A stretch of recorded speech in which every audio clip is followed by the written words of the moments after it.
saying the What are we comparison of the mad two about, nations. boys? She was saying the All right, tactics I'm about to themselves just sit here employed. and Basically, the tactics we critique. Maybe employed we'll in do some Germany Googling and stuff like that. rebuilt the But infrastructure and allowed for them to nothing to see eventually build a here. prosperous nation. That was the Maybe. comparison she was making. Yeah. Not So like, yeah. So like, so what I'm saying is there's a difference between a country that has already been established and one that was barely established to begin with, right? okay, You but you can't see use the the same tactics tactics in but the tactics Afghanistan and Germany. You no, can't. but you can, because what happens is the degree to which the infrastructure is supported and built, like, it's comparable. Basically, we've destroyed the Afghani infrastructure, we've destroyed the German infrastructure, and basically, as you build up the infrastructure, because power is built on economic security. So what you do is you build the economic security while also maintaining the military presence till the economic security is secured. And this is what happens, Wick, is whenever we don't secure the economic livelihood of that nation, therefore the power vacuum will ensue because the power structures are not stable. If you take out the military right now, first off, I'm 100% sure that the people who have advocated that we don't immediately remove are saying we do want to eventually remove, but if we remove in a rapid time frame and where those structures are not founded, then it will cause more harm. And PGM, we are responsible because as like nations and as like individuals, whenever we make an action or we can see the direct consequences of those actions, that means responsibility. Like, if I punch a person and I cause them to die, that is a direct responsibility for my action. And this is the same comparison. Because we've invaded, because we have harmed them, we are responsible for that by taking our it's a huge stain on our hands. It's a huge stain on our hands. We're 100% responsible. And so therefore we can reduce the likelihood of terrible things happening by building up their economic infrastructure. But I don't think the military is the right tool to do that because it hasn't been done. The military is a means to ensure the power vacuum doesn't occur until we can build up. This is a super complex topic. I'm not 100% Sorry. Let's go to. We will get to you, PGM. I promise. Let's go to Dylan. Is waiting patiently. Hey everybody, one second. Let me just get this up quick. So earlier, people were talking about like, well, okay, that's wonderful, this idea of women's rights, but like, you know, we can look at these remote tribes and how they completely have different ideas on women's rights. Or the thing is, if we can just ask the Afghan population. We have open polling data about this from the Asia Foundation. This isn't something we have to speculate. We can directly look at what the priorities are for Afghans. So let me just pull this up quick. Did you drop in the voice chat? Sure. I actually made a thread on it, a handy dandy little thread that I think should be useful. I think I just managed to lose it after discovering it. So give me a moment here. Was it right here? Well, actually, you know what? Come back to me when I find the thread again. I'm sorry. Come on, Dylan, get it together. No problem. I'll find the thread again. Let's go to PGM. Nathan, if anyone else wants to join, put your hand up so I can see you. Okay. Oh, PGM. Lily? All right. So I'm gonna say that we have no business in the Middle East whatsoever. And speaking to women's rights in the Middle East, right? You cannot force these countries to move at the pace that you want them to move. You simply can't. I'm living in one of the more westernized Middle Eastern countries right now, and women are still not treated as exactly equal to men. Okay. And the same goes for like the UAE, right? I've been to the UAE. They're not treated exactly the same, but they're getting there, right? So and someone in the chat had mentioned Saudi, and Saudi, they're saying that women have no rights. They just, moved into letting women drive a couple years back, right? So these countries will slowly move in that direction as they become more westernized, and the culture will change. But you cannot force them to do that. It's not going to happen. And then the power vacuum that's going to exist is going to exist no matter what time we pull out of there. It doesn't matter. If the region is in shambles, it's going to stay in shambles until they fix it themselves. You can't make people change just by putting power in there, right?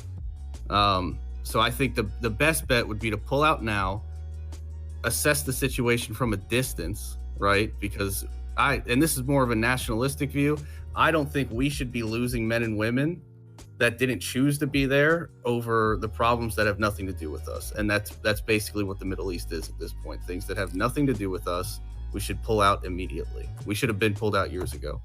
Let's go to Dylan. Okay, so I found it.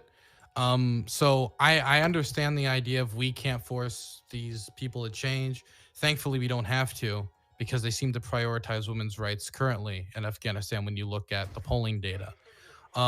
A majority of respondents, and this is from the Asia Foundation, you can check my numbers if you want to. The Asia Foundation is an extremely respected institute. 73.2% state they would be very unwilling to accept a peace agreement with conditions that women and girls are no longer able to work outside of the home. That was the condition in 1996 when the Taliban took over. 80% for females. A huge majority of respondents, 85.6%, state they would be very unwilling to accept a peace agreement with the condition that women and girls are no longer able to attend school. 89.4% for females and 81.7% for males. Those with 12 years of education, it would be 90% or more likely willing to report they're unwilling to accept that with no formal education. Respondents were asked how important it is to protect a number of areas of this, a number of areas during the peace process. In regards in areas which respondents said it was very important. So this is the list of the most important things for Afghans during the peace process. Number one was a strong central government. That's 85.1%. The reason why that is number one is because you need a strong central government to stop abuses by warlords, to collect taxes, to have infrastructure, and to, of course, hold back the brutal and authoritarian and fascistic Taliban. Then number two, at just 0.4% lower at 84.7%, is women's rights.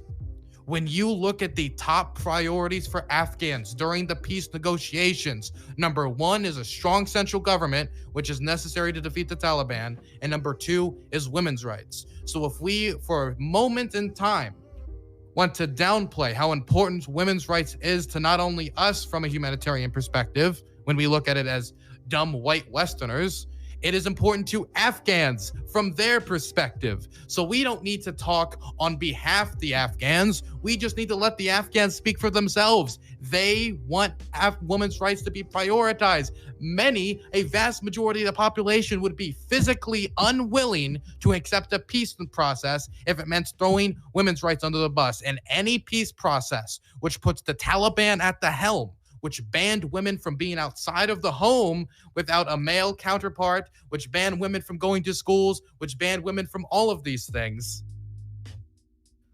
they can't be in power if we are talking about what the vast majority of Afghans want. Now, I don't support an endless occupation. What I do support is the ANA and its struggle against the fascistic far-right Taliban. And what I do think we should do is withdraw by the September 11th deadline, but we need to act as if this is a retrograde operation. We do need to increase the amount of bombers that will be in the area, so when we withdraw, we are able to protect those troops. We do need to make sure that the PMC contracts for aircraft repair are renewed, because the number one problem the ANA is going to face is a lack of specialization.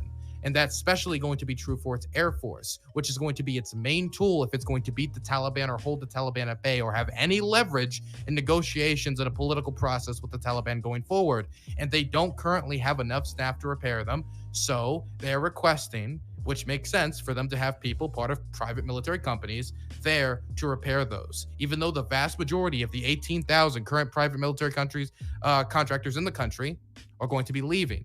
Definitely the vast majority engage in security and other processes. We, in my opinion, should be making arms deals with the government of Afghanistan. They don't have up-to-date equipment. This is one of their biggest what's your name? Phantom. Okay. Phantom? Yeah, Phantom. Yeah. All right, anyone else? All right. Fuck, can I say one last thing? I forgot to say Sure, go this. ahead. Okay. Also, you want to know what Afghanistan had to do with the United States, if it had anything to do with it? Opium. Remember the towers, okay? Unironically, okay? That was actually, her criticism was never about the idea that we had zero reason to be there in the first place. 3,000 dead Americans was the reason. Okay. I mean, at this point, do we have a reason? Was my PJ, I got to give it to Dylan. I think Dylan won the argument there. Let's go to Nathan. It's Dylan. Yeah, I think my point back to our tribes. Let's go to. But my back. I don't know if he won the argument. I mean, he gave I don't know. He had a few points about in the beginning where he wants us to listen to the ANA of people of Afghanistan, but and then how he felt about us being there was we need to withdraw within the timeline. We need to keep the contracts open. We need to keep bombers next door to, you know, do some bombing, I guess. So, and I missed the last part of it because my internet's going in and out. But hey, we're back. And there hasn't been there's just and I understand that, like, people like Dylan and people that don't support. And why some of them talking, you know, not everybody has a point that we need to listen to. Mainly just PrimeCayes and Dylan Burns at this point, but make Afghanistan better.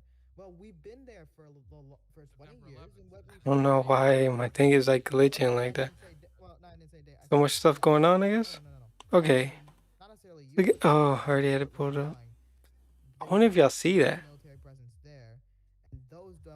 In November 2009, with President Barack Obama only weeks away from announcing a surge of about 30,000 troops in Afghanistan and a drawdown of U.S. forces starting in July 2014, a team of concerned diplomats in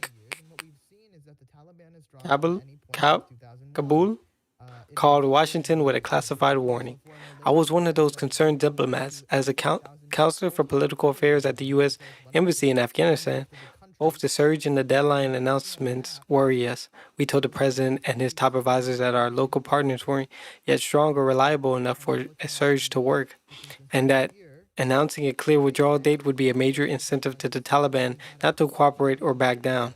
We recommend a different course, apply steady pressure with a smaller troop footprint, and give the Afghani state and give the Afghan state and society more time to protect itself. The cable was leaked to the media, and I'm sorry to say that the warning it carried was all too predictive. Back home, because I agree with Barbaley's criticisms. Can't simply just be at a state of war forever.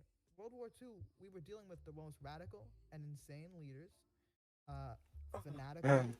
Hold on. Let me try to get somewhat comfortable so we can be here all night if we have to be. Not every war is World War II. That's the thing when we're dealing with things. So, just in case we have to be, you know. Anyways, a real enemy in a way. Disorganized. They're everywhere. There's fully, I guess, surrender. So, in my view, we've just been in there for too long.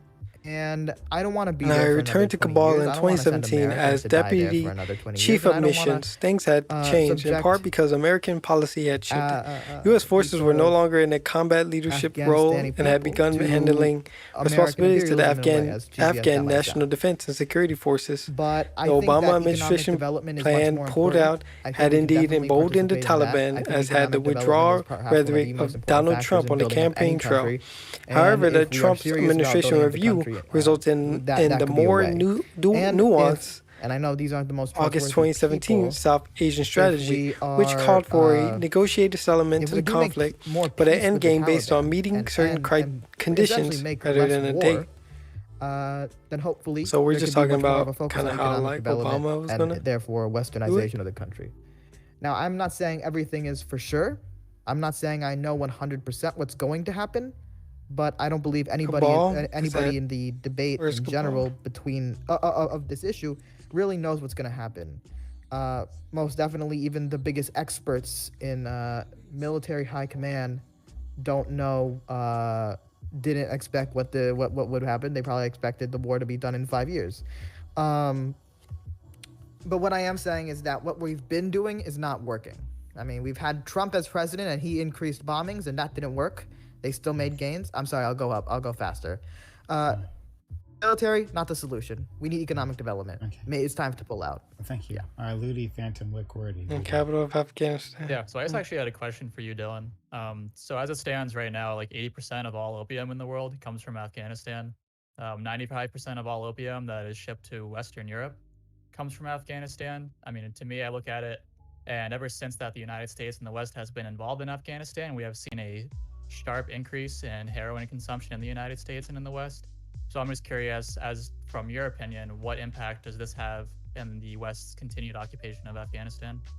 The thing is, I think a lot of people have this idea of like a grandiose conspiracy between United States presidents to like import heroin to like destroy the American family or something along those lines. But we have had anti-opium policies in Afghanistan on multiple occasions. I remember back originally there was the policy of, well, what we'll do is we'll pay farmers, and this was the British's idea, to burn the opium. And you can read about this all in a good place that surmises this policy is the Washington Post Afghanistan Papers report, where they talk about that being in the report and how the failure of this. Originally, the British were like, okay, we'll just pay farmers to burn it. And so we gave the farmers money. They burnt their opium. Like, oh, well, we'll just grow it again, burn it again, and make more money. So they didn't really deal with opium going away. And so the Americans, you know us, we would like, okay, then we'll take a hammer to this, and we just burnt all the opium, which just put those farmers into the arms of the Taliban. I think, of course, when you have warlords, not powerful central government, unable to like dictate drug policy, and an insurgency in the country, things like drugs and crime and stuff of this sort flourish. Definitely when you have a rural population that at one point, even by the British, was incentivized to kind of burn it, not purposely by the British, but an accidental point of their policy. I don't think it's impacted it in a way of like, we have invaded Afghanistan to grow opium, and that's what the real war is about. A lot of people try.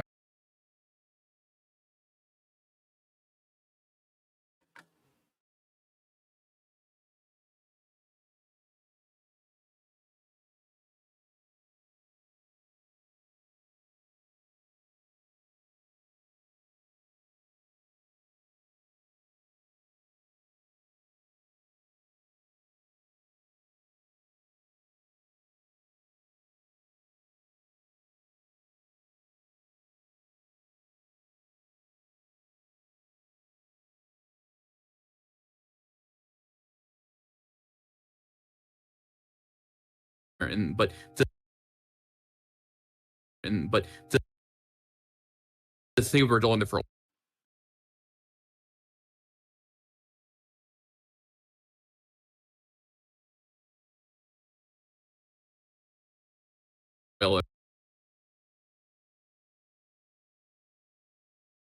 Would be